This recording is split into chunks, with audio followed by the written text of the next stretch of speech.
Boys,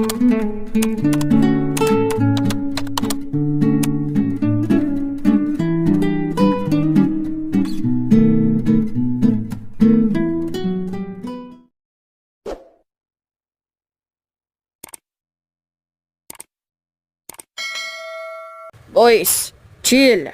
Mahahanap at mahuhuli rin natin siya. Pagpapakalma ng isang binata na si Gabriel Salcedo, isang sikat na businessman sa buong bansa. Walang yung babae yan. Bakit ba ang hirap yung patayin? Singhal ng pangalawang kapatid ni Gabriel na si Gavin, na sinundan naman ng reklamo ni Gary, ang bunso nilang kapatid. Nakakatarantado lang isipin na babae lang yun pero ang bilis tayong mautakan. Panira kasi itong si Kuya eh. Pambihira.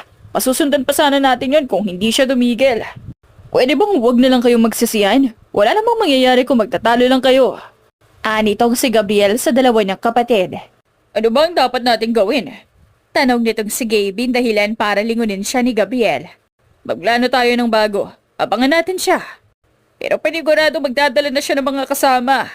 Mas mahihirapan tayong mahuli siya. Eh di mas maging handa tayo sa posibleng niyang planuhin laban sa atin. Panigurado ako magiging mas mailap siya ngayong nalaman niya nang hinahabol natin siya. Kasalanan ng mga magulang niya kaya tayo nawala ng mga magulang. Kailangan niyang pagbayaran ng kasalanan yun. Hindi siya pwedeng makatakas. Hindi tayo pabayag na takasan nila ang atraso nila sa atin.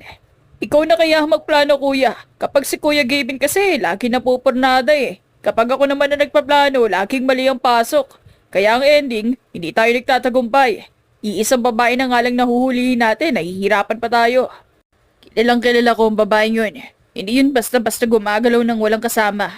Ibig sabihin habang kumikilos tayo, may binubuo siyang plano para pabagsakin tayong tatlo. Mukhang ganun na nga ang gagawin niya. At kapag tayo ang nahuli niya, malalagot tayo dahil baka tayo ang patayin ng mga tauhan niya. Teka, paano mo siya nakilala ng gusto? Basta, sa akin na lang yun. Ang mahalagang gawin natin siguraduhin muna nating makakalimutan niya yung ginawa nating pag-abol sa kanya. Para akalain niyang ligtas na siya. Magandang ideya yan. Sabad naman na usapan nitong si Gavin. Hinayaan na lang muna ng tatlong magkakapatid na lumipas ang ilang mga araw at sa kanila ginawa ang sumunod nilang plano. Habang abala sila sa paghahanda, narito naman ang dalagang ubod ng kagandahan at kaangasan. Mga buwisit na mga bubwit. Hindi yata nila kilala kung sinong binabangga nila. Singhal nito, siya ay si Lara Ortega, ang nag-iisang anak ng mafia boss ng grupong Black Python. Naiinis siya ngayon dahil sa pagod na kanyang nararamdaman na bigla siyang tutukan ng baril ng tatlong lalaki. Kasama na roon ang isang binatilyo na sobrang pamilyar sa kanya. Lumapit ang butler ni Lara na si Miguel. Ano po ba nangyari, Master? Tanong nito, dahilan para mapalingon sa gawin na si Lara. Wala naman. May humabol lang sa akin ng mga sungot sa mga kanto-kanto. Ano po ang balak niyo yan? Baka nagkamali lang sila. Dahil kapag ito naulit pa, walang sisihan. Sila rin naman ang kawawa kapag nangyari yun. Wala pa rin pinagbago pagiging matapang at makatarungan nyo. Nasaan ang pagiging makatarungan doon? Simpleng paghihiganti lang yun. Kapag inulit pa nila yung ginawa nilang paghabol sa akin kanina. Bakit po ba kayo hinahabol? Ang sabi nila, nahanap na raw nila ako sa wakas. Tapos bigla na lang akong hahampasin ng tubo. Buti na lang at nakailag ako. Kilala niyo po ba sila? Hindi ko na mukhaan eh. Nakabonet kasi sila, kaya hindi ko nakita yung mukha nila. Ilan po ba sila? Tatlo silang lalaki eh. Yung isa pamilyar sa akin yung boses. Kaboses niya nung ex-boyfriend niyo po ba? Hindi ah. Sino may sabi sa'yong naalala ko yung hinayupak na yun? Wala na nga akong pake kung nabubuhay o patay na ba yun eh. Kung makakausap niyo po siya, anong unang itatanong niyo sa kanya? Unang-una sa lahat, bakit ko naman siya kakausapin? Pangalawa, hindi kami close para mag-usap pa. Pangatlo, wala akong pakialam kung humihinga pa ba siya o hindi na. Wala akong paki sa existence ng buwisit na yon. Kalma lang, Master. Sino nga po pala yung pinaghihinalaan niyo na isa sa mga humahabol sa inyo? Speaking of the devil, yung ex ko ang alam kong may pakananon. Kung totoo man ang hinala ko, malalagot talaga sa akin yung lalaking yun. Siya nga pala, kuhanan mo nga ako ng juice doon sa loob. Masusunod po, Master. Orange juice po ba? Yes, yung medyo malamig-lamig para naman medyo lumamig din yung ulo ko. Noted, Master. Good. Pakisabi na rin kay Manang Belang, pakigawan ako ng paborito kong merienda. Sige po, wala na po ba kayong iutos, Master? Oo, kaya sige na. Kuhanan mo na ako doon. Nauuhaw na ako eh. Utos nitong si Lara, agad namang sumunod ang kanyang butler sa inuutos niya. Nang dumating ang mga pagkain gusto ni Lara ay agad naman niya itong kumain. Nang matapos na siyang kumain ay nagpatuloy na siya sa kanyang training center para magsanay pa ng magsanay para kung sakaling makaharap ang mga lalaking humabol sa kanya. Buong araw niyang pinagtuunan ng pagsasanay niya. Nang matapos siya roon ay nagtuloy na siya sa mansyon nila. Bumungad agad ang kanyang ama. Saan ka na naman nanggaling? Tanong ng ama nitong si Lara. Sumagot ang dalaga. Wala akong pinuntahang iba. Huwag ka mag-alala. Hindi ako nanggaling sa kampo ng mga kalaban. Makita lang talaga kita na nagpupunta pa sa bahay ni Raul. Pasususpindi ka sa akin ng 1 buwan. Anong ibig niyong sabihin? Ikukulong kita sa kwarto mo ng 1 buwan. Walang lalabas at wala munang gagamit ng baril at gadgets. Gusto mo bang mangyari yun sa'yo? Ayoko po, syempre. Tsaka hindi na nga po ako nagpupunta sa kanila. Wala naman na kami ni Gab. Kaya ano pang rason para pumunta ako roon? Aba, malay ko ba kung binabalak mong makipagbalikan sa anak niyang yon? Dad, wala naman na si Tito Raul. Bakit pagalit na galit ka pa rin sa kanya? Nabalitaan ko na, Lara. Hinabol ka ng 3 lalaki kanina, totoo ba? Ano pa kayo? Hindi naman ako binaril eh. Kahit na. Kailangan mo pa rin mag-ingat na gusto. Pababantayan kita sa ibang mga tauhan ko. Dad, are you crazy? I can protect myself without your so-called bodyguards. And I can prove that to you. I don't need them. Mas okay na yung nakakasiguro akong safe ka, anak. Dad, just focus on your own. May gagawin pa po ako, excuse me. Anitong si Lara, sabay alis sa harapan ng daddy niya. Dumiretso na lamang siya sa kanyang kwarto upang makapagpahinga. Hanggang sa narinig niya ang pagtunog ng kanyang cellphone, kaya dali-dali niya itong tiningnan. Si Bruhe lang pala, akala ko naman kung sino. Bulong ng dalaga sabay pindot ng answer button.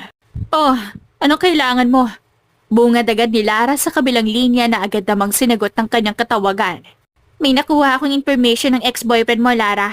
Oh, paki ko. Anong gagawin ko kung may bagong information siya? Lalo siyang pumopogi, be. Hindi mo na ba siya babalikan? Wala na ba siyang pag-asa sa'yo? Barilin ko pa siya. Bagay nga kayo eh. Shane, tao ako. Siya hayop siya. Hindi siya tao, masyado siyang mapanakit. Ano na nga ulit yung ginawa niya sa'yo? Ipinagpalit ako sa mukhang tahong na amoy paa. Tingnan mo nga naman. Sa ganda mong yan at yaman mo, pinagpapalit ka pa rin. Hayaan mo na nga lang yun. Niisip mo pa kasi yung lalaking yun eh. Ano ba talaga ang pakay mo? Gusto ko lang malaman mo na naging grupo na ang magkakapatid na Salcedo. Para patayin ka. Ha? Anong ibig mong sabihin? Saan mo naman nalaman yan? Narinig ko yan sa mga tauhan ko. Nakita ko kasi na may 2 kasama yung ex-boyfriend mo na mga lalaki. Ngayon, inutusan ko yung isang tauhan ko na magmanman at makinig sa mga pinag-uusapan ng mga lalaking yon. Doon ko nalaman na pinagpaplano ka na palang patayin. Nababanggit ka lang lagi sa usapan nilang 3. At saka kilala mo ba yung 2 kapatid ng ex-boyfriend mo? Hindi gaano eh. Kahit yung mga pangalan lang nila. Hindi ko nga nakita sa personal yung mga kapatid ng yun eh. As in? Bakit? Hindi ka ba pinapakilala sa mga yon? Ipinakilala naman ako. Ang kaso sa video call niya lang ako ipinakilala. Muntikan pa nga akong i-deny eh. Hindi ko alam kung bakit mo paminahal yon. Kasi kahit na sobrang red flag, mahal mo pa rin siya. Hindi naman siya sobrang red flag. Naiimpluwensyahan lang siya ng mga kaibigan niya nung kami pa. Tapos, mas naniniwala pa siya sa mga kaibigan niya kaysa sa'yo. Ay, lalaki nga naman. Oh, relax ka lang. Kalma ka lang. Kanina, grabe kung ipagtulakan mo ulit ako. Ngayon, naalala mo na lahat ng mga ginawa niya sa akin. Grabe na kung husgahan mo siya ngayon. Balipping ka rin, oh. Totoo naman kasing red flag siya. Pero hindi ko rin may tatanggi na bagay pa rin pala kayo hanggang ngayon. Paano mo nasabi yan? Mas nagiging gwapo kaya siya ngayon at habang tumatagal na wala ka sa tabi niya. Anong ibig mong sabihin? Naging masama akong girlfriend dati sa kanya? Ang kapal naman niya. Dati kasi, isa pa lang siyang boy. Ngayon, may naman na ang dating niya. May sarili ng negosyo at may sariling ng yaman. Ayaw mo pa ba yung balikan? Baka may pag-asa pa kayo. Kung ganun na ang nangyayari sa kanya, edi maganda. Tsaka bakit ako mag-aabol? Ang pangit naman kung ako mag-aabol para lang bumalik siya sa akin. Ang galing naman ng kupal na yun. Utot niya. Kumustahin mo lang naman. Anong sasabihin ko? Kukumustahin ko siya kung buhay pa siya o at saka bakit pa siya humihinga? Grabe ka naman sa ex mo, be. Chill ka lang. Wala na kayo, di ba? Kaya bakit naiirita ka pa rin sa kanya? Hindi ba dapat hindi ka na-affected sa past yung dalawa? Ikaw na nga yung nakipaghiwalay. Mukhang ikaw rin yung hindi pa nakakausad ng tuluyan ah. Utot mo. Na-trauma lang ako sa ginawa niya. Isa siyang Salcedo eh. Malamang sa malamang. May pagka-playboy siya. Tama na nga yung topic natin na patungkol sa kanya. Naiirita ako eh. Wala ka na bang ibang sasabihin sa akin? Teka lang naman. May tatanong pa ako sa'yo. O sige, ano yun? Kamusta yung paglilibot mo kanina sa mismong lugar nung nakaraang krimen? Ayun, hindi ko nalibot ang maigi yung lugar eh. Bakit naman? Bigla na lang akong sinugod yung 3 nakabonet na mga lalaki eh. Ang sinabi nung isa, sa wakas daw nahanap na nila ako. Hindi ko alam kung bakit nila ako hinahanap at kung bakit parang gusto nila akong hulihin. Anong sabi mo? Totoo ba yan? Mukha ba akong nagbibiro? Hindi naman di ba? Wait, kung 3 rin sila, may kinalaman to sa Salcedo. Pwedeng yung mga lalaking nag-ahabol sa'yo ay sila ang magkakapatid na Salcedo. Buti na lang at tigtas ka. Muntikan nga akong masuntok ng isa eh. Mabuti na lang at nakailag ako. Kung hindi, para na akong panda niyan. Buti na lang talaga at natuto ka ng martial arts. Dahil kung hindi, matagal ka ng patay. Madalas ka pa namang punteryahin ng mga kalaban nyo. Hindi ko nga alam kung bakit ako ang paborito nilang pinupunterye eh. Anak ka kasi ng mayaman at malakas na mafia boss. Kaya ka nila gustong patayin. Mabuti na lang at maaga kang sinanay sa martial arts at kung paano makipaglaban. Okay nga eh. Hindi umuubra sa akin lahat ng lumalapit at sinusubukang kalabanin ako. Pero mag-iingat ka pa rin, Lara. Isang ex-boyfriend mo sa magkakapatid na Salcedo na pwede mong maging bagong kalaban. Hindi naman ako natatakot sa kanila eh. Mas natatakot pa nga ako para sa kanila. Huwag kang maging kampante, Lara. Kailangan mong ingatan ang sarili mo. Huwag kang basta-basta na lang sumusugod sa laban na hindi mo alam kung ano ang kahihinatnan. Malala ka sa mga susunod mong kakalabanan kung sakaling mapatunayan natin na sila gabang nasa likod ng pagpunterya sa'yo. Mas magiging mapanganib na yan ang bawat paglabas mo kasi. Alam mo may magtatangka na naman sa buhay mo. Kayang-kaya ko na to. Ano ka ba? Parang hindi ka na nasanay sa akin. I'm always taking the risk just to prove that I deserve to be the next mafia boss. Just always be careful, Lara. Ako ay nag-aalala para sa'yo eh. We can win this. Don't worry. At humaba pa nga ang usapan ng magkaibigang Lara at Shane hanggang sa mawalan na nga sila ng mapag-uusapan. Kaya nagpaalam na rin si Lara sa kabilang linya at saka pinatay na ang tawag. Nahiga na siya sa kanyang kama at natulog na ang dalaga.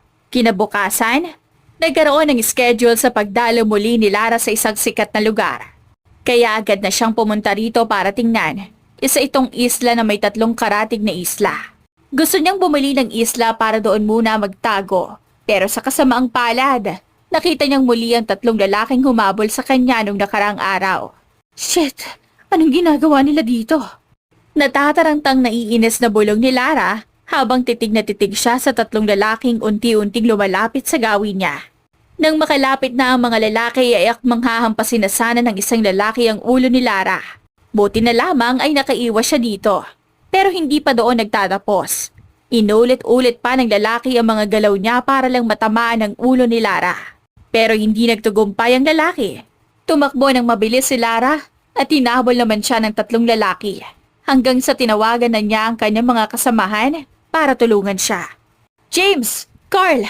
Mark! Nakikita niyo ba yung location ko? Abangan niyo tong 3 sa isang nyog. Inahabol na naman ako ng 3 ungas na to. Dalian niyo! Copy, Master! Sabay-sabay na sagot ng 3 at agad na pinatay na ni Lara ang tawag saka mabilis na tumakbo. Nang mapagod si Lara, ay napahinto na lamang siya. Bubunot na sana ng baril ang isang lalaki nang tamaan ng braso nito ng bala ng baril na nanggagaling sa kung saan man. Kaya napaatras na lamang ito. Atake na sana ang isa pang lalaki nang biglang tamaan ng 2 niyang binti na mga bala ng baril kaya napaluhod na lamang ito nagdahil sa sakit.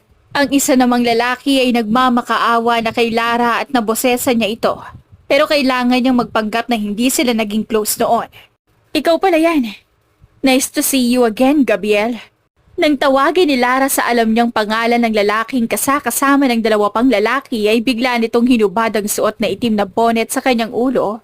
At dito na nga nakita ni Lara ang mukha ng nag-iisang lalaking minahal niya ng sobra na siyang sinasabi niyang niloko lang siya noon. Walang hiya ka talaga. Mamamatay tao ka. Ako? Mamamatay tao? Kayo nga nagbabalak na patayin ako, di ba? Tapos ako pa ngayon ang ginagawa niyong masama kahit ang totoo. Kayo ang sumusugod at tumahabol sa akin para lang patayin ako.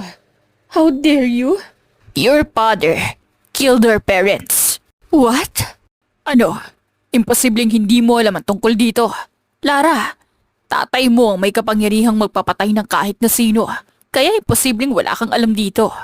Wala akong alam dyan sa lahat ng mga pinagsasasabi mo. Sinungaling ka. Aminin mo na lang kasi na magkasabot kayo ng tatay mo nung nangyari yun sa mga magulang namin. Wala akong kinalaman sa mga nangyari sa inyo. Ang alam ko lang, binaril lang kung sino man ang mga magulang mo. Magkaharap sila ni Daddy nung panahong yun. At wala ako doon. Ibinalita lang sa akin ang lahat.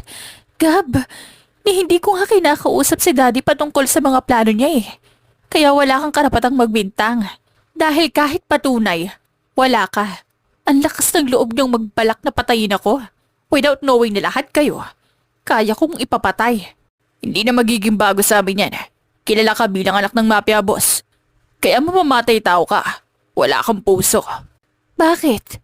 Noong sinaktan mo ba ako at ipinagpalit sa tingin mo ba hindi ako nasaktan noon? Pinagsisisihan ko yun ng sobra, Gab.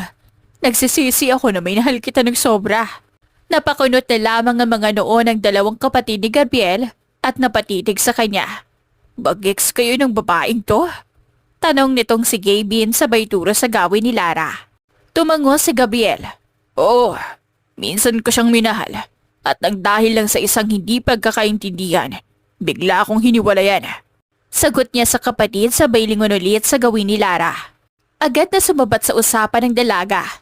Nagloko ka, Gab. Ano sa tingin mo ang gagawin ko ng mga panahong yun? Magstay sa'yo? Ang kapal mo naman. Tapos ngayon magugulat na lang ako na sinisisi mo na rin pala ako sa pagkamatay ng mga magulang nyo. Kahit na wala naman talaga akong kinalaman doon. Idadamay nyo pa talaga ang daddy ko sa lahat ng mga nangyari sa mga magulang nyo. Pari ka ba? Isa siyang mafia boss? Gab, hindi basta-basta nagpapapatay si daddy na walang malalim na dahilan. You all more worse than my dad. He's a monster, Lara. Shut the fudge up, Gab. Wala kang ebidensya na ginawa yun ng daddy ko. I have. Then, where's that shit? Bakit hindi mo ipakita sa akin ang hawak ng ebidensya? Nakita ng pinsan ko ang lahat ng ginawa ng tatay mo sa mga magulang namin. Kaya paano mo may papaliwanag sa akin ngayon na wala kayong kinalaman sa pagkamatay nila? Napangisi na lamang si Lara nang marinig ang mga sinabi ni Gab. Ang galing naman ng pinsan mo. Bravo! What a brilliant alibi. Napakunot ang noo ni Gab. What do you mean? Bakit siya nandun sa crime scene? Nakita niya ang tatay mo. Nagtago siya sa isang sulok na walang makakakita para masaksihan niya. Lahat ng pagpapahirap niyo sa mga magulang namin. Aminin mo na lang kasi. Teka lang kasi, Gab. Think about it. Kung nagtago talaga siya para masaksihan niya lahat na nangyari, edi alam niya rin kung ano pinag-uusapan ng mga magulang mo at ng daddy ko na naging dahilan para patayin sila. Ano ba ang narinig ng pinsan mong yun? Ang sabi niya na dahil daw sa pagiging gahaman niyo sa yaman, kaya pinatay raw ng tatay mo ang mga magulang namin. What? Natawa na lamang si Lara. Hindi yun ang pinag-awayan ng daddy ko at ng daddy mo. Sa pagkakaalam ko at pagkakarinig ko, nagkaroon lang sila ng misunderstanding patungkol sa projects na gagawin na dapat nila. Hindi nang dahil sa pera, Gab. Nililin lang na nga kayo. Hindi pa nyo alam. Ang tatanga nyo naman. Idadamay nyo pa talaga ako sa gulo nyong magpipinsan. So pinapalabas mo ngayon na nagsisinungaling lang yung pinsan namin? Are you accusing him that he killed our parents? Ganun na nga. Kasi kung matalino ka talagang tao, malalaman mo agad kung sino nagsasabi ng totoo.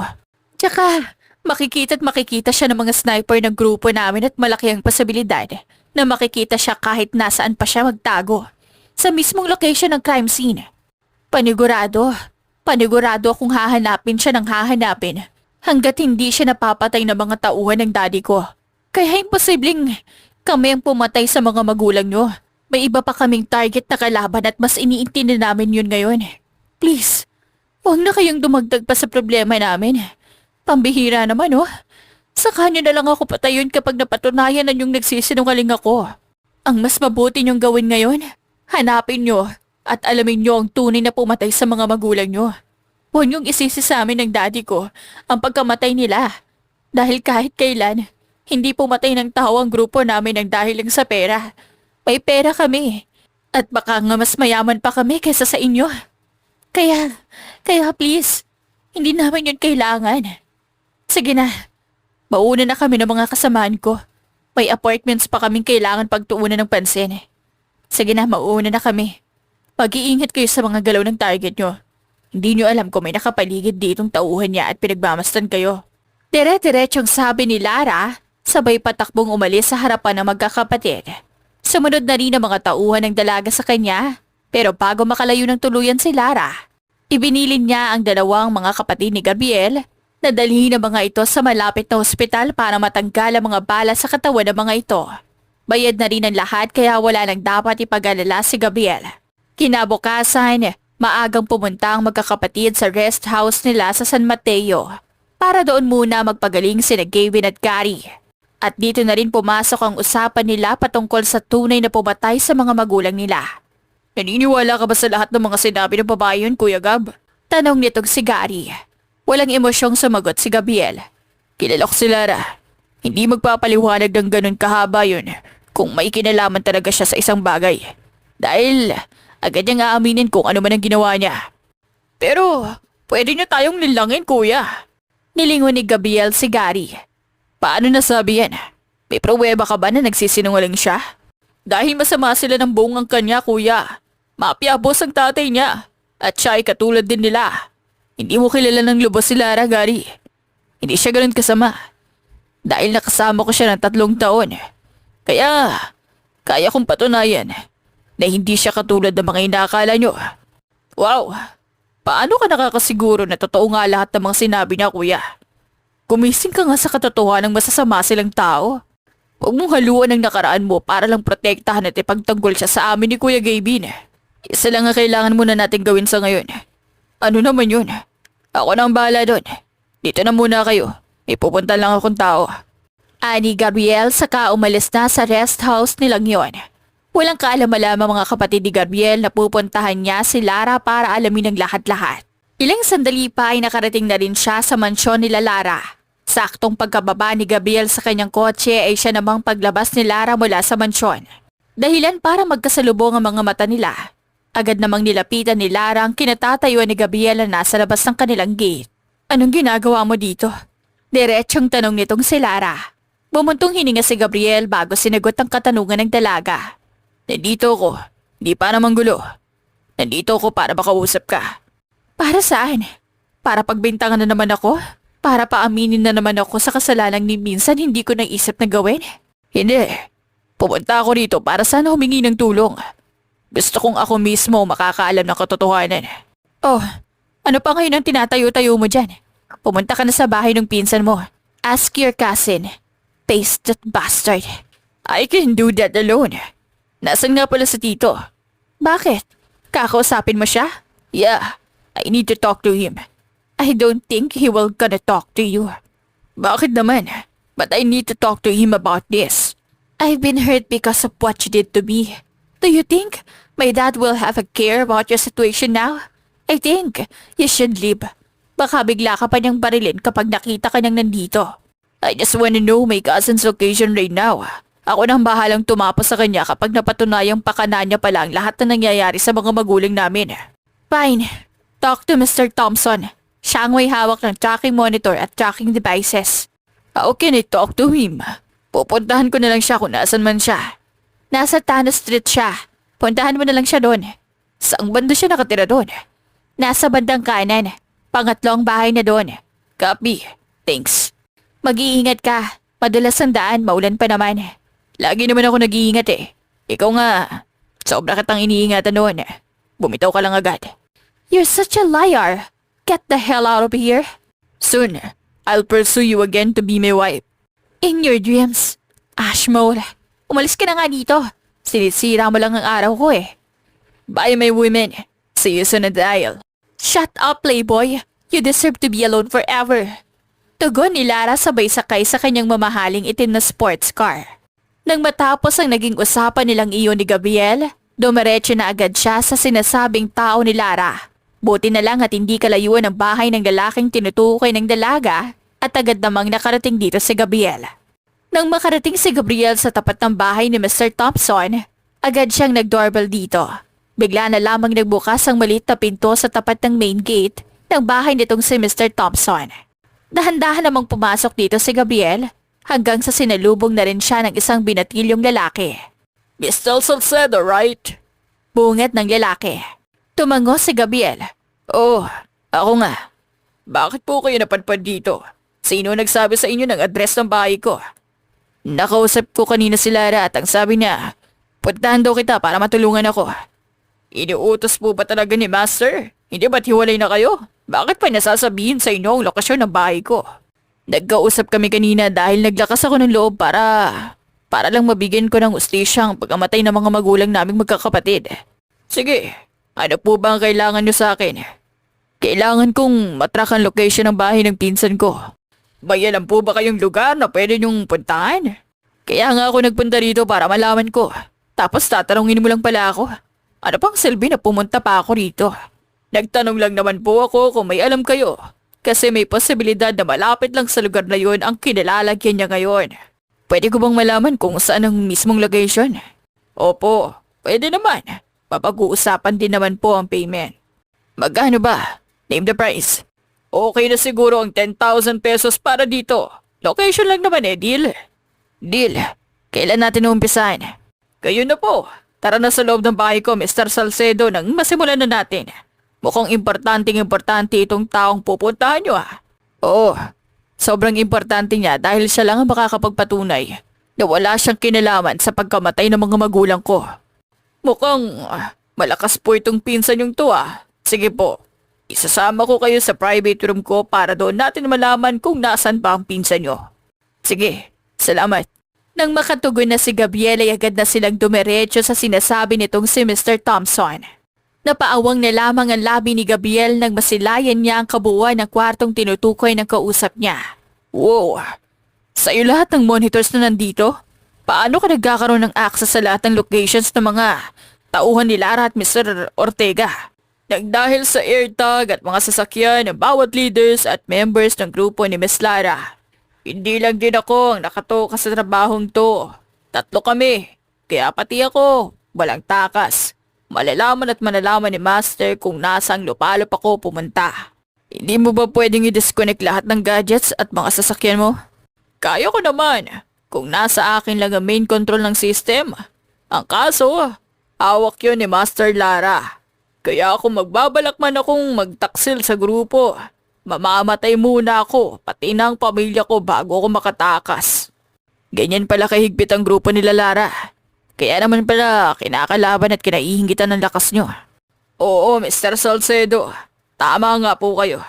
Sa bawat sulok ng bawat misyon, may nakatagong 5 tagamanman. At may 10 sniper na nakapalibot hanggang likuran ng location ng mismong target.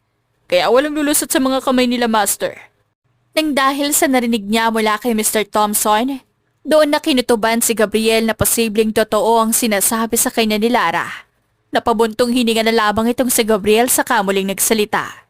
Sige, Mr. Thompson. Pakihanap ang location ni Troy Leonardo. Masusunod, Mr. Salcedo. Pagkatugon nitong si Mr. Thompson, ay agad niyang hinanap sa kanyang computer ang lokasyon ng pinsan ni Gabriel. Maya-maya pa, lumitaw sa screen ng monitor ang eksaktong impormasyon ng lokasyon ng taong hinahanap ni Gabriel. Lumingon si Mr. Thompson sa gawin nitong si Gabriel. Ayon sa nakalap na data ng devices ko, nasa General Basco City si Troy Leonardo. Paano ba yan? Nakuha mo na ang gusto mo. Panahon naman na para sa hinihingi ko. Wala akong cash. Sasabihin ko na lang sa personal assistant ko. Ano ang bank account number mo? I'll send you an email. Check mo na lang yun. Nandun na lahat ng information na kailangan mo. Teka, paano mo nalaman ang email address ko? I can know every single things from your phone. Models lang ng phone ang kailangan ko. Sa ganung bagay lang, kaya ko nang matrack ang location mo, Mr. Salcedo. So, pwede mo ring malaman yung mga nakatagong files na nandito? Oo naman po. Bakit? Para saan ba ang mga yun? Huwag mo nalang buksan. Explicit kasi yung nilaman ng files ko. Mga hindi pang bata. Brutality? Hindi. Ano ka ba? Hindi ako mamamatay tao para i-video pa yung mga ganun na bagay. Oh, alam ko na. Mga videos na hilig na mga sapik sa kama yun oh. Oy, yung bibig mo ah. Baka may makarinig sa'yo. Natawa na lamang si Mr. Thompson. Hindi na ako magtataka, Mr. Salcedo. Gawain din na papa yan dati. Ikaw talagang bata ka. Kung ano nung nalalaman mong kalukuhan, pati gadgets ng mga magulang mo, tinitingnan mo mga laman. Walang privacy sa'yo eh. Mr. Salcedo, hindi na po ako bata at isa pa nanonood rin ako ng mga ganun kapag nagbuburyong ako. Nako, masama yan. Itigil mo na yan. Ako nga, tinigil ko na yan at nagbabagong buhay na ako eh. Bakit hindi mo pa binubura kung gano'n? Sayang kasi. Kaya dyan na muna habang hindi pa ako tuluyang nagbabago. Baka kasi magbago pa yung isip ko at baka balikan ko.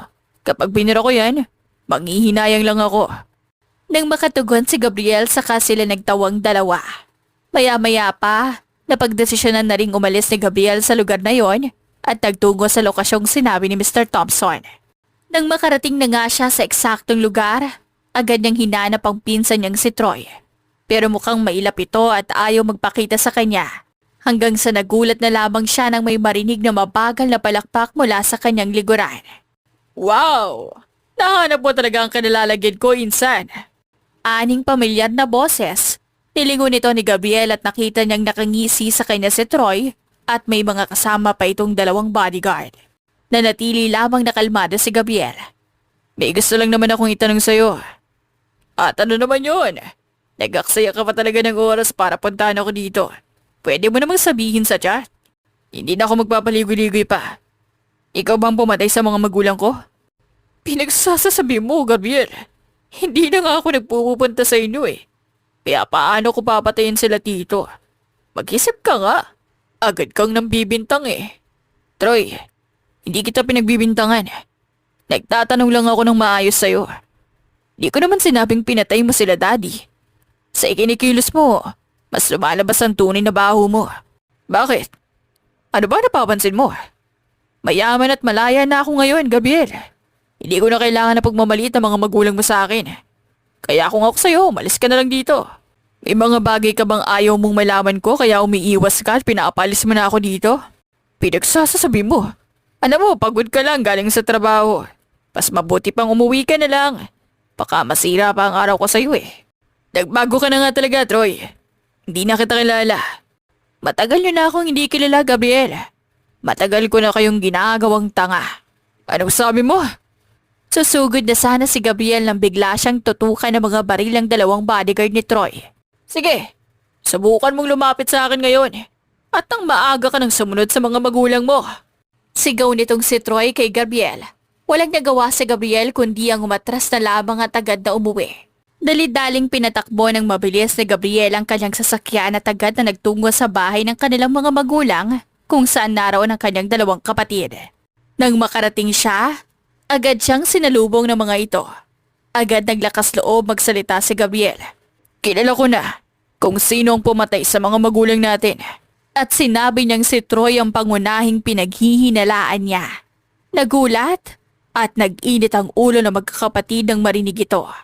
Agad na lumabas sa mga emosyon, galit, pagnanais ng hustisya at paghahanda para sa paghihiganti. Bakit naman kuya?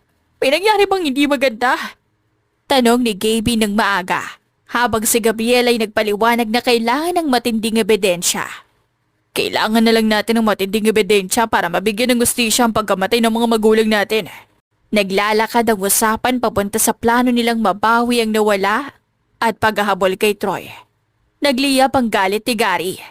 Ano? Ibig sabihin, hindi talaga mapagkakatiwalahan yung Troy na yon?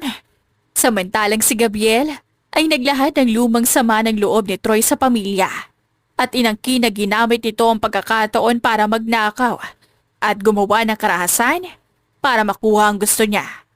"I just smashing his face," sinagot ni Gavin at nagharap-harapang magkakapatid sa ideya ng pagkuha ng sariling kamay ng hustisya.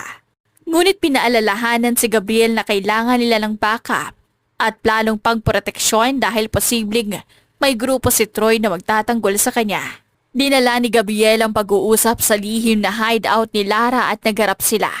Tumindig si Lara bilang boses ng pag-iingat. "Huwag mo siyang papatayin.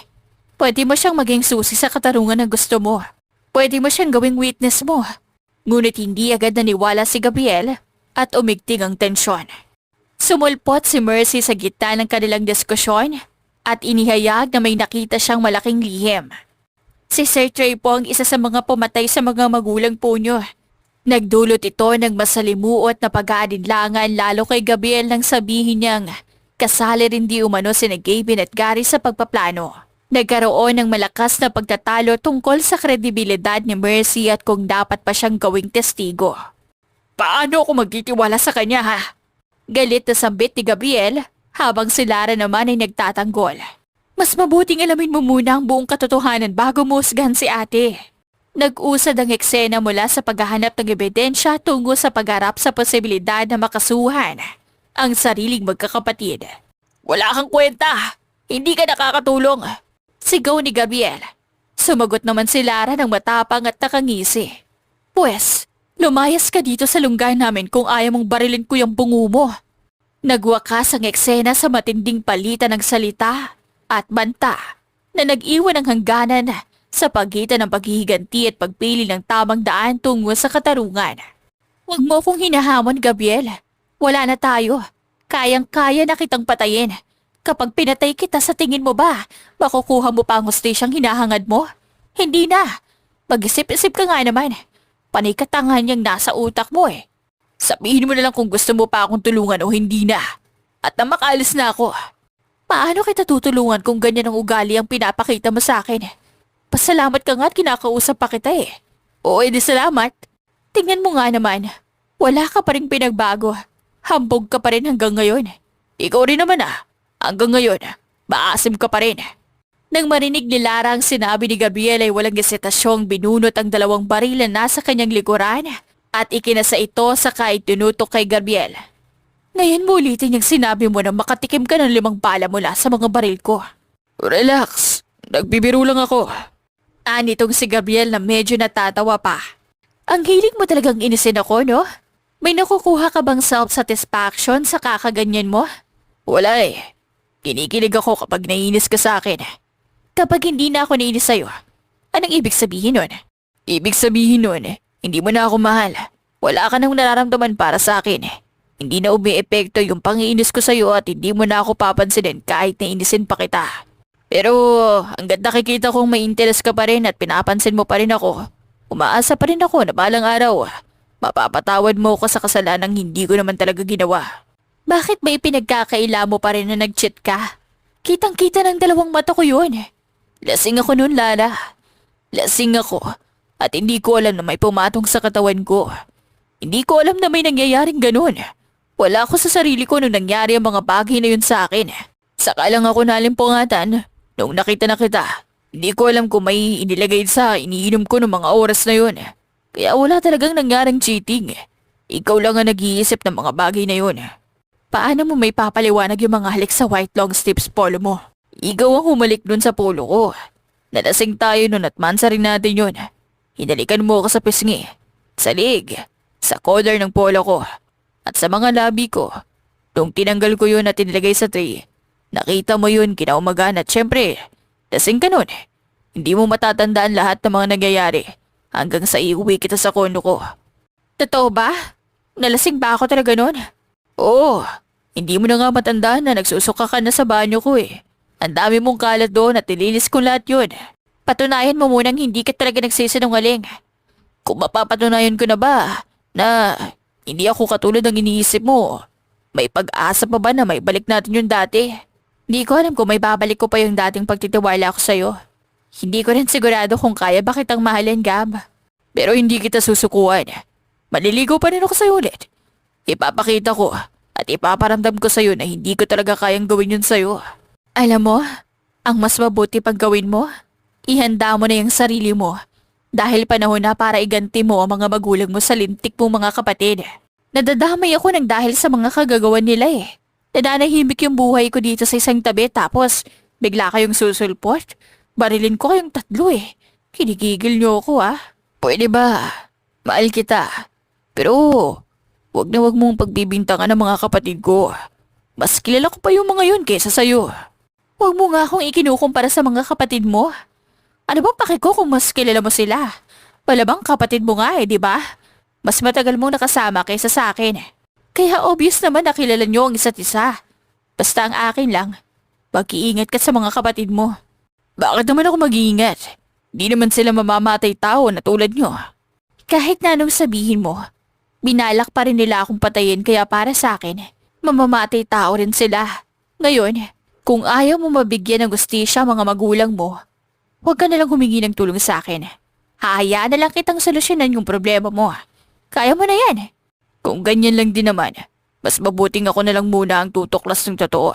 Kapag napatunayan kong mali ka, titigilan na talaga kita. Kahit wag mo nang patunayan, huwag ka nang bumalik sa buhay ko. Sige na, uuwi na lang muna ako. Parang sayang lang yung pagpunta ko dito para humingi ng tulong mula sa'yo. Mauna na ako. Mag-iingat ka palagi, Lara. Huwag ka mag-alala. Lagi ako nag-iingat. Kahit huwag mo nang ipaalala. Kayang-kaya ko ang sarili ko. Hindi na lang kumibos si Gabriel at tahimik na lamang niyang nilisan ang lugar na iyon. Bumalik na lamang siya ng mansyon ng kanyang mga magulang at nakita niya roon ang mga nag-aapang sa kanyang mga kapatid. Pero nagulat na lamang siya nang bigla siyang tutukan ng mga baril ng kanyang mga kapatid. Ano ibig sabihin nito, Gavin? Gary? Bungad na tanong nitong si Gabriel, pero nginisian lamang siya ng kanyang mga kapatid. Naiinip na kami sa katangahan mo. Gusto ka na naming mawala sa mundong to para mapasa amin na ang kayamanan na para sa amin ni Gary. Nitong si Gavin. Hindi ko alam yung mga pinagsasabi niyo. Ano ba? Gabriel, alam na alam mo gustong gusto namin makuha mula sa'yo. Hindi ko gusto na tinatawag niyo ako sa pangalan ko lang ah. Ano bang ginawa kong hindi tama at nagkakaganyan kayo? Nakita namin nakapangalan sa'yo lahat ng mga ari-arian ng mga magulang natin. Nasa na ngamin? Walang ibinigay sa amin sila mami. Palibhasa, ikaw ang paborito nila. Hindi totoo yan. Mahal din kayo ng mga magulang natin, ano ba? Paano namin malalaman na mahal din kami? Na hindi nga kami hinatiin ng manay. Ibinigay nila at ipinagkatiwalaan lahat sa'yo. Paano kami ni Gary? Hindi kami naambunan ng mana, Gabriel. Gavin, yagtono ng pananalita mo. Bakit? Sa tingin mo, igagalang pa kita? Ibigay mo muna ang lahat ng mga mano nila sa amin ni Gary. Tsaka hindi mo na kami kontrol ngayon, Gabriel. Matagal ka na namin gitinakwil na kapatid. Paano nyo nagawa sa akin to? Paano nyo nagawa sa amin nila mami to? Pinatay nyo sila, Gavin. Pinatay niyo ang mga magulang natin. Dahil masyado na nilang pinapakialaman ang buhay naming dalawa ni Gary, Gabriel. Nagsasawa na kami sa pinagsasasabi nila sa'yo. Masyado na silang nagiging pakialamero sa lahat ng mga gusto namin sa buhay. Hindi mo yun ramdam. Dahil masunurin kang anak, di ba? Kaya mas mabuti nang patayin ka na rin namin. At nang wala nang makakapigil pa sa mga gusto naming gawin. Kakalabitin na sana ni Gabe ng gatilyo ng kanyang hawak na baril nang biglang sumulpot ang isang babaeng pamilyar sa kanilang lahat. Ito'y walang iba kung hindi si Lara. May hawak siya mga baril at itinutok ang mga ito sa mga kapatid ni Gabriel. Subukan yung patayin ang kuya nyo. Ako makakalaban nyo. Hindi pa ba kayo nasiyahan? At pati ang panganin na kapatid nyo, kikitilan nyo ng buhay? Hindi pa ba sapat sa inyo mga magulang yung pinatay nyo? Ang akala ko, masahol na kami. Mas masahol pa pala kayo. Pati ako nadadamay sa mga kagaguhan yung magkakapatid. Sigaw ni Lara sa dalawang binata. Magsasalita pa sana si Gibby nang biglang sumulpot sa harapan nila si Troy na may hawak ng baril at nakatutok ito sa sentido ni Lara. Long time no see, Lara. welcome ka sa eksenang magiging kasiyahan mo habang buhay. Nakangising nitong si Troy. Nanggagalay-iting bumunot na rin ng baril sa kanyang likuran si Gabriel at itinutok ito kay Troy. Huwag ka magkakamaling kalabitin niyang hawak mo. Kung ayaw mong gatilyo ng baril ko ang tatapos sa buhay mo. Ibaba mo yan. Nilingon ni Troy si Gabriel. Hindi mo ako mapipigilan kapag binaril ko ang ulo nitong pakilamera mong ex-girlfriend. Kahit na barilin mo ko, wala kang kaalam-alam na maya-maya lang ay mawawala ng mga yaman mo at kumpanya mo. Napakatanga mo talaga kahit kailan, Gabriela.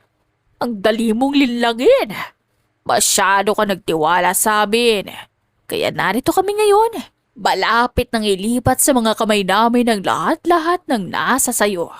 Ano bang nagawa ko sa inyo? At pati sila mami ay dinamay nyo. Kung yaman lang din naman, kahit lunukin nyo pa lahat ng pera, wala akong pakialam. Masyado kayong gahaman. Masyado kayong makasarili. Sila mami na nga lang ang lakas ko, kinuha nyo pa sa akin. Hindi na napigilan pa ni Gabriel ang kanyang mga luha at ito'y umagos na ng tuluyan sa kanyang mga pisngi. Kakalabitin na sana niya ang gatilyo ng kanyang baril nang biglang bumulagta sa kanilang harapan ang katawan ni Troy na may tama ng bala sa noo. Dito na nagsilabasan ng mga pulis at saka tinutukan na ng baril si Gavin at Gary. Lumitaw rin sa isang tabi ang best friend nitong si Lara. Wala na kayong kawala. Sa kulungan pa rin ang mga bagsak nyo. Sigaw ni Lara sa dalawang binata. Nang dahil sa sinabi niya, mas lalong naging matindi ang gigil ng mga kapatid ni Gabriel. Ang dami mong sinasabi! Ito ang nararapat para sa'yo! Sigaw pabalik nitong si Gavin sa pinaputok ang kanyang baril. Buti na lang at nakalihis si Lara dito. Wala nang naging choice si Lara kundi labanan ng mga kapatid ni Gabriel. Sumenyas siya sa mga pulis na huwag na lamang mangyalam at baka mas mapatagal lang ang paghuli sa mga sospek. Sinunod naman agad nito ng mga pulis. Agad na hinawakan ni Lara ang braso ni Gabe na may hawak ng baril at saka pinilipit ito. Kaya nabitawan ng binata ang hawak niyang baril. Si Gabriel naman ang humaharap sa isa niyang kapatid na si Gary. Umabot na sa puntong naghahampasan na sila ng kung anumang hawakan nila. Hanggang sa magtamo si Gary at Gabe ng mga sugat at bukol sa ulo. Dito na lang sila inawat ng mga pulis. Maya-maya pa, pinusasan na ng mga pulis ang dalawang binata at pilit pumapalag ang dalawa sa bawat hawak sa kanila ng mga pulis. Ano? Hindi pa ba kayo susuko? Pasigaw na tanong nitong si Lara sa dalawang binata na umiika-ika na sa sobrang sakit ng pangangatawan. Wala naman pala kayo eh. Mga mahihinang nilalang. Dugtong pa nitong si Lara sa kaang humisi. Galit na tinugunan nito ni Gary. Di pa tayo tapos. Magtutuos pa tayo. Makukulong ka na nga't lahat-lahat. Ang yabang mo pa rin. Magbago ka na, Gary. Tinan mo nga yung itsura mo.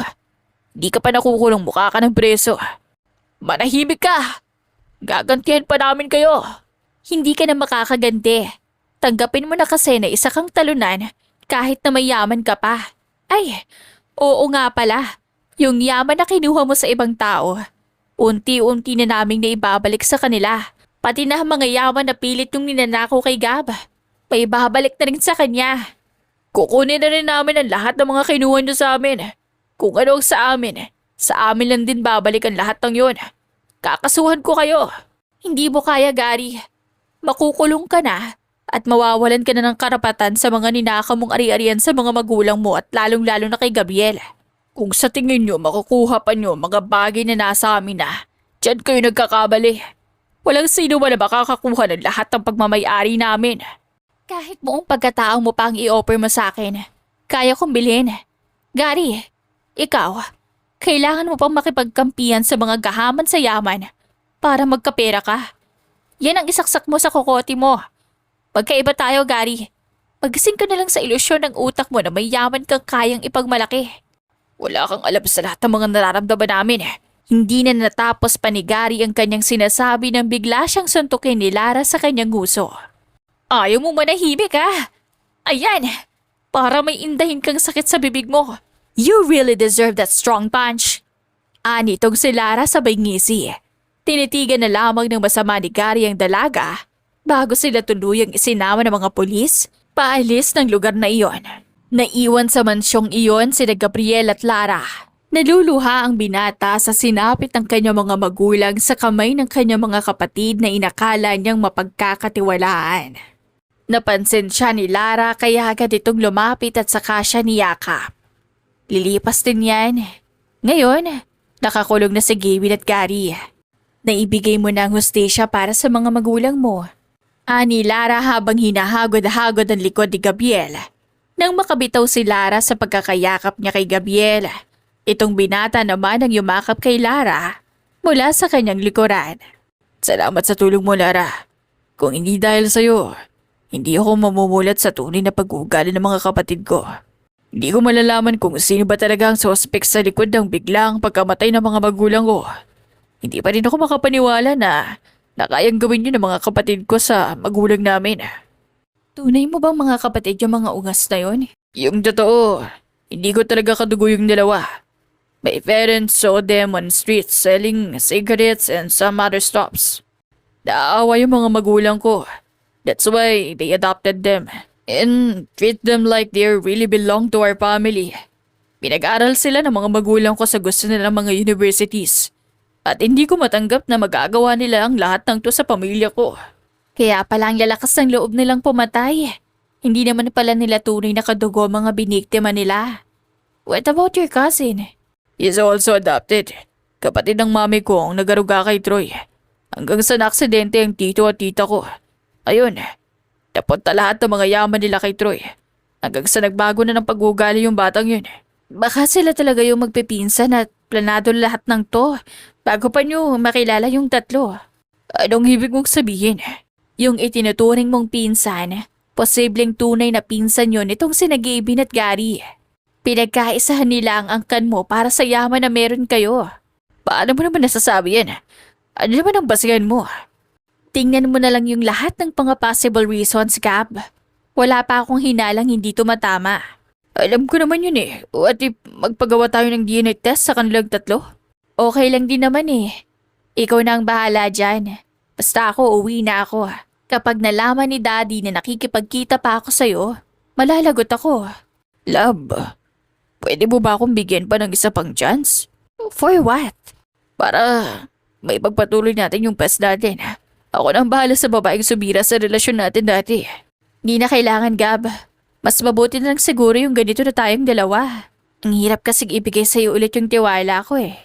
Baka maulit lang lahat. Paano ko ba mapapatunayang ikaw lang? Sumama ka kay Daddy. Tanggapin mo yung dating offer niya. Doon mo malalaman kung papayag pa ba si Daddy na maging tayo ulit. Alin ang tatanggapin ko? Yung dati niya bang offer na maging kanang kamay niya ako? Alam mo namang ayoko maging parte ng mga gaya niyong mabamatay tao. Susundin mo para matuwa si Daddy. O hindi mo na ako makikita kahit kailan. Oo na po. Ito na, susunod na po ako. Oh, anong nakain mo at bigla kang naging magalang sa akin? Wala naman po, love. Masama bang igalang at respeto kita? Hindi ka naman ganyan dati. Bakit parang mas bumait ka ngayon? Huwag mo nagpansanin yun. Ang mahalaga, nagbabagong buhay na ako ngayon. Sus, patunayan mo na lang yan sa harapan ng tatay ko. Kung maniwala man siya sa'yo ulit, baka magkaroon na rin ulit ako ng tiwala sa'yo. Maliligaw ako, promise. Hihintayin kita at hindi na ako maghanap pa ng iba. Huwag ka mangako. Gawin mo, Gab. Talagang gagawin ko yun at ipaparamdam ko sa'yo kung gaano ako kaloyal. Kung naghinala ka na may ibang babae ako noon, sisiguraduhin kung wala ka ng mararamdamang selos o kahit na ano pa man, nakakaibang pakiramdam na yun. Patunayan mo sa akin na hindi lahat ng hinala ko tungkol sa'yo ay totoo. Pero bago mangyari yun, si Daddy muna ang ligawan mo. Kapag pumayag na siya, saka lang ako papayag na magpaligaw ulit sa'yo. Noted, love. I'll do everything to get you back. I lower my pride and my ego just to have you. Ewan ko sa'yo. Singhal na lang ni Lara at iniwan si Gabriel na napapangiti na lamang ng dahil sa naging reaksyon ng dalaga. Sinundan ni Gabriel si Lara pauwi sa kanila. Nang makita ng ama ni Lara si Gabriel, ay biglang nagiba ang timpla ng mood nito. Bubunot na sana ng baril ang ama nang biglang hawakan ni Lara ang braso nito kaya napatingin ito sa kanya. Samantala, Napaatras naman ang bahagya si Gabriel nang dahil sa takot niya sa ama ni Lara. Bakit mo ko pinipigilan? Hindi ba sinaktan ka ng lalaking to? Dapat lang napahirapan siya. Galit na nitong ama ni Lara. Bumuntong hininga ang dalaga. Dad, naiintindihan ko naman po ang point nyo kaya ayaw niyong kinakausap ko si Gabriel. Pero Dad, patagal na po yun. At nandito po si Gabriel ngayon para ayusin na naging gusto ng relasyon namin dati. Nagpaliwanag na po siya sa akin. At naniwala ka naman. Anak, niloloko kanyang lalaking yan. Alam ko naman po kung saan nanggagaling ang galit nyo kay Gab. Pero handa naman po siyang magbago ngayon. Hindi na ako magpapaniwala sa lalaking yan. Sinaktan niya ang prinsesa ko. Hindi ako papayag na basta-basta ko na lang siyang papapasukin ulit sa buhay natin. Paano ko sabihin ko sa inyo na pumapayag na siyang maging kanang kamay niyo? Papayag pa ba kayo? Hindi. Nalaman ko rin ang ginawa nila sa'yo sa isang isla. Sila ng mga kapatid niya. Dad, adopted brothers niya yung mga yun. At hindi niya ako sinaktan. Hindi niya rin magagawa sa akin yun. Dahil mas matapang pa ako sa kanya. Tingnan mo siya ngayon. Nawawala yung angas niya kapag nasa bodarasya natin. Pero kapag kaming dalawa lang, ang lakas niya mga at ang lakas ng tama niya. Sumabad na si Gabriel sa usapan ng magama. Love naman, huwag mo naman akong ilaglag kay tito. Huwag mo nga akong matito-tito dyan. Baka gusto mong hindi nasikatan pa ng araw. Tigilan mo yung pagtawag pa sa akin yan. Kung ayaw mong bangasan ko yung mukha mo. Pasigaw na putol ng ama ni Lara sa sinasabi nitong si Gabriel. Kaya mas nadagdagan ang takot na nararamdaman ngayon ng binata. Napabuntong hininga na lamang ng malalim si Gabriel. Noted po, Mr. Ortega. Hindi na po maulit, pasensya na po. Ganyan nga. Baka nakakalimutan mong wala na kayo ng anak ko. Ipapaalala ko lang sa'yo na sobra mong nasaktan ang anak ko. Nangako ka noon, hindi ba? Nasa na yung mga pangako mong hindi mo siya sasaktan? Naglaho. Napako. Kaya huwag kang umaktong close pa tayo, Gabriel. Hindi ko malilimutan yung disappointment na mararamdaman ko noon sa'yo dahil sa lagi kong nakikitang lumuluhang anak mo dahil sa'yo. Mr. Ortega, hindi naman po talaga ako nag-cheat sa anak niyo. Wala akong alam noon dahil parang may inilagay sa inumin ko noong gabing nangyari yun. Hindi nga alak yung ininom ko noon eh. Just nga lang po yun. Ang hindi ko lang alam dahil nagbanyo rin po ako noon. Bakit nung pagbalik ko, nung uminubulit ako sa inumin ko, iba na yung lasa. At doon na po ako tinamaan agad na matinding hilo. Tapos, wala na po akong matandaan. Nandilim ang paningin ko ng gabing yun. Saka lang ako nalimpungatan na makita ko ang imahe ng anak nyo. Sinubukan ko magpaliwanag sa kanya dati pero nakipag-awalin na po agad siya sa akin noon. Ngayon, anong balak mo sa anak ko? Ipaparamdam ko po sa kanya na hindi na pa ako yung lahat na mangako ko sa kanya noong kami pa. Alam niyo po yun, kung gaano ko siya kamahal simula pa nung una. Kung mahal mo talaga ang anak ko, sa akin mo ipakita ang gagawin mo ang lahat para sa kanya. Opo, Mr. Ortega, hindi ko po kayo bibiguin. Pero Gabriel, ibibigay mo sa akin ang lahat ng patunay na hindi mo nga niloko ang anak ko. Opo, ibibigay ko po kay Lara. Hindi mo ibibigay sa anak ko. Sa akin mo direktang ibigay. Nagkakaintindihan ba tayo? Opo, maliwanag po sa akin. Mabuti kung ganun. Mas okay na nagkakaintindihan tayo at malino sa'yo ang lahat mga sinabi ko. Sa ngayon, sayuin mo muna ang anak ko. Alam kong mahal ka pa niyan. Basta, wag mo na siyang sasaktan pa. Dahil ni kaluluwa niya at hindi mo na mahahagilap kapag nangyari yun. Alam ko po na may mali rin ako ng mga panahong yun. Hindi man po ako nag-cheat. Gusto ko pa rin pong humingi ng sorry dahil nasaktan ko ng sobrang anak nyo. Patuloy po kong hihingi ng tawad sa kanya hanggang sa makuha ko na pulit ang tiwala niya sa akin. Pangako ko pong hindi na siya muling iiyak pa sa piling ko. Siya na palagi ang kasama ko. At hindi na ako sasama sa mga kaibigan ko nang hindi kasama ang anak nyo. Kilala mo naman ako, Gabriel. Ayoko sa sinungaling. Ayoko sa pinapaasa lang ako sa mga pangakong sinabi. At ayoko nang hindi tumutupad sa usapan. Kaya ayos-ayusin mo mga galaw mo. Buhay mo ang kapalit kapag pinaiyak mo ang anak ko. Maliwanag. Opo, Mr. Ortega. Maliwanag po. Good. Ngayon, ang masasabi ko sa iyo ay good luck sa panunuyo ulit sa anak ko. Salamat po. Ibig sabihin po ba nito, pumapayag na po kayong ligawan po ulit ang anak nyo? Oo. Alam ka na bang pagbawalan kita sa mahal mo nga ang anak ko. Basta wag mo lang siyang sasaktan ulit. Ipinapangako ko po na magiging tapat ako sa kanya. Dapat lang. Dahil ako makakalaban mo kapag nakita ko pang umiiyak ang anak ko nang dahil sa'yo. Seryosong tugon ng ama ni Lara. Napalunok na lamang si Gabriel nang dahil sa naramdamang tensyon. Ganito ang nararamdaman niya sa tuwing kausap niya ang ama ni Lara. Nababalot ng takot ang kanyang katawan dahil pakiramdam niya, kaunting galaw niya, ay maaari siyang patayin ng mga tauhan nito. Naging maganda ang trato kay Gabriel ng ama ni Lara. Kahit na hindi pa niya nakukuha ang buong tiwala nito, mas pinatunayan ni Gabriel na tapat siya kay Lara. Hanggang sa hindi nagtagal, pumayag na rin ang dalaga na magpaligaw. Tumagal ang panliligaw ni Gabriel ng mahigit 1 taon. Hanggang sa sinagot na rin siya ni Lara. Sa pagkakataong iyon, mas ipiniramdam ni Gabriel ang pagmamahal niya sa dalaga. Hanggang sa makuha na niya ulit ang buong tiwala at pagmamahal ng kanyang minamahal na si Lara. Wakas! If you like the story, please like and subscribe for more wonderful stories. Paalam!